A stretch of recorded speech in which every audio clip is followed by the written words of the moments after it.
Cuentos para dormir profundamente. La Cruz del Diablo es una fascinante leyenda de Gustavo Adolfo Bécquer, que se centra en la época feudal en donde los nobles y caballeros imponían su dominio sobre los campesinos y personas más humildes. ¿Qué puede suceder si uno de esos caballeros es un tirano? No te pierdas esta increíble leyenda catalana. España, hace tiempo pasaba por tierras catalanas acompañado por un guía y otras personas. Al llegar a un cruce de caminos a orillas del Segre, en el término de Beiber, quedé absorto ante una gigantesca cruz de metal, algo oxidada ya, con un pedestal de piedra un tanto estropeado y al que se podía acceder por una pequeña escalinata. Pero justo cuando me bajé del caballo y me descubrí la cabeza en señal de respeto, el guía me agarró por el brazo con brusquedad. Yo, enfadado, no sabía el origen de ese arrebato. Insensato. Vuelve a cubrirte la cabeza.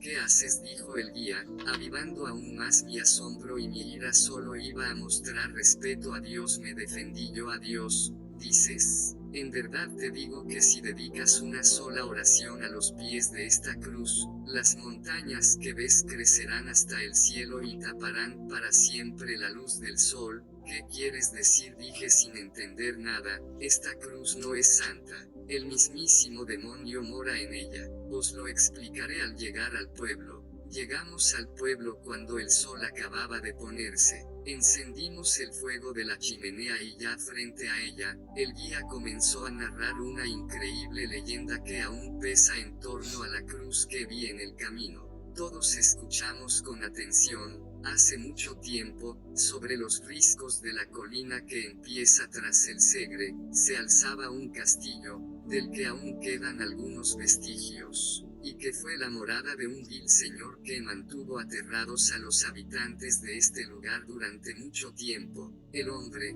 que había heredado el castillo de su padre, habitaba sus frías paredes en soledad, y se aburría tanto, que comenzó a comportarse de una forma cruel con todos, desde sus propios siervos hasta la gente de Beiber, a la que no dudaba en robar, matar o torturar.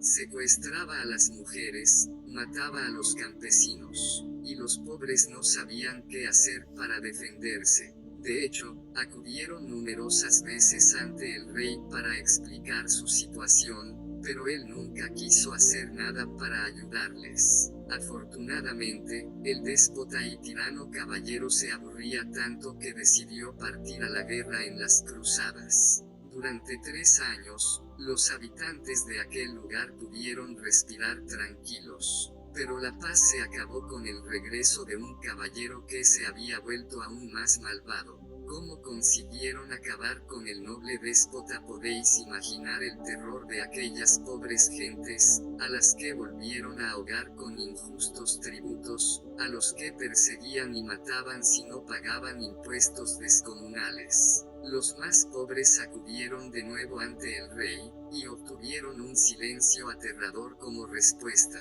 No les quedaba otra que luchar.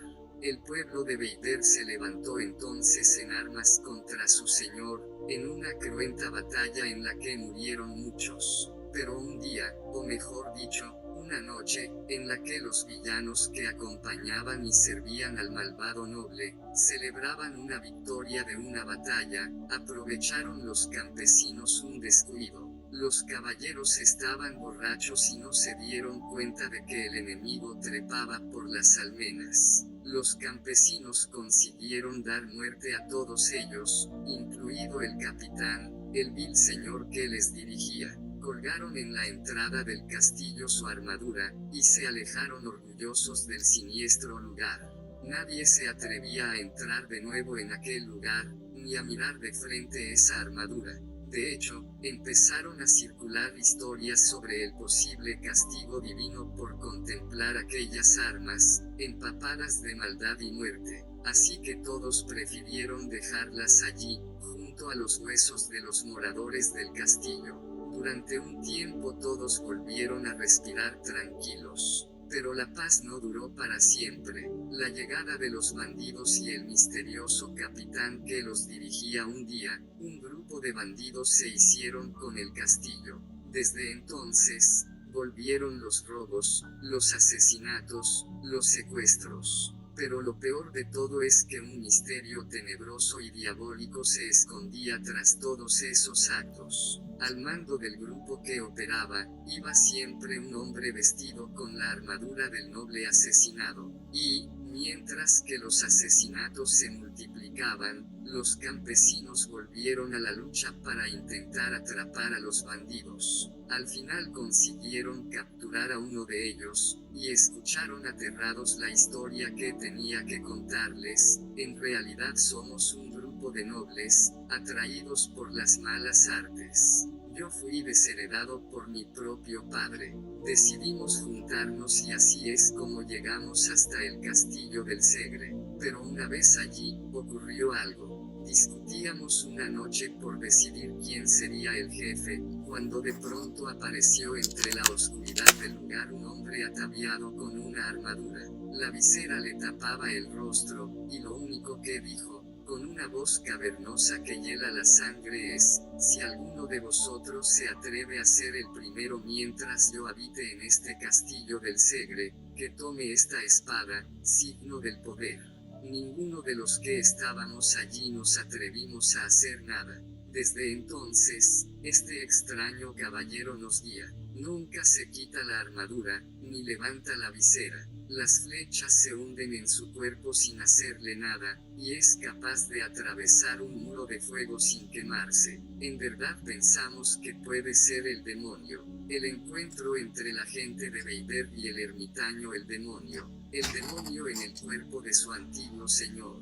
Todo cobraba sentido. Pero, ¿cómo deshacerse entonces de él? Algunos de los habitantes de Beiber decidieron pedir consejo a un sabio ermitaño que vivía en una pequeña ermita consagrada a San Bartolomé, a las afueras del pueblo. El hombre, después de escuchar atentamente, les ofreció a todos ellos la solución: al demonio no podréis vencerle nunca con vuestras armas. Debe ser con una oración. Y diciendo eso, les ofreció una oración de San Bartolomé con la que dijo que podrían doblegar al demonio mismo. Los hombres hicieron caso, y agrupados, se dirigieron al castillo por la noche. Al llegar, recitaron en alto la oración, y efectivamente, consiguieron inmovilizar al hombre de la armadura, al que llevaron maniatado hasta el pueblo. El juicio y la fuga del endemoniado caballero. Durante el juicio, pidieron al hombre que dijera su nombre, pero solo consiguieron un profundo silencio como respuesta, y tampoco quiso descubrirse. Desesperado, uno de los hombres se abalanzó sobre él y retiró la visera. Todos ahogaron un grito de espanto. No había nada dentro. En ese instante la armadura se cayó al suelo, y lo que hubiera dentro había desaparecido. Decidieron encerrar la armadura en un calabozo, y acudieron al rey para contar lo sucedido. Muy bien, si decís que la armadura pertenece al diablo, colgarla de una horca. Así, cuando intente recuperarla, se ahogará. Pero al regresar, la persona que cuidaba de la armadura les relató con espanto cómo de pronto alguien se había metido dentro, y de un golpe le apartó de su camino. Consiguieron atrapar de nuevo al hombre de la armadura usando la oración de San Bartolomé, y la colocaron esta vez en una horca, tal y como propuso el rey. Pero al día siguiente, la armadura había desaparecido. Decidieron entonces volver a atraparlo y quedarse cada uno con una parte de la armadura. Pero, inexplicablemente, el misterioso caballero recuperaba una y otra vez su armadura. Así que no les quedó otra que pedir de nuevo consejo al viejo ermitaño. Bien, la única solución que se me ocurre es fundir todas las piezas y levantar con ellas una cruz de hierro. La cruz de hierro Y.